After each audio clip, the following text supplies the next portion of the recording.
me demande souvent qu'est-ce que je devrais. Les jeunes, les premiers acheteurs me demandent qu'est-ce que je devrais faire pour réussir à acheter. Je fais souvent des vidéos avec Imad sur ce sujet-là, puis parce que quand je vais, mettons, au Poulet Rouge, au restaurant, les gens qui traînent les restos, ils disent Gab, on voit des vidéos, t'as-tu des trucs pour que je devienne propriétaire?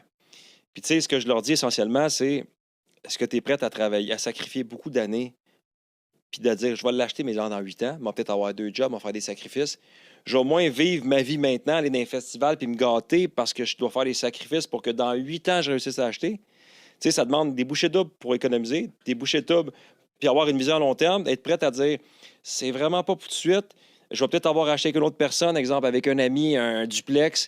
Fait que ça demande beaucoup plus de sacrifices proportionnellement qu'il y a 30-40 ans parce que le ratio, le salaire moyen versus le prix moyen, il y a un gros écart qui s'est créé. Fait que plus on va avancer, plus ça va être difficile, puis ça va être accessible aux gens qui vont être prêts à faire encore plus de sacrifices qu'avant, être encore plus disciplinés au niveau de leurs finances personnelles pour réussir à mettre l'argent de côté, pour acheter. Puis quand ils vont acheter, ils risquent de ne pas être super emballés. Ah, finalement, je me suis acheté pas la maison de mes rêves, mais une maison ou un petit condo. Ou j'ai acheté à 1 heure de où ce que je voulais parce que c'était la seule ville qui était abordable. Ou je suis resté locataire. Tu sais, c'est rendu ça le climat pour les nouveaux acheteurs. Puis c'est encore possible.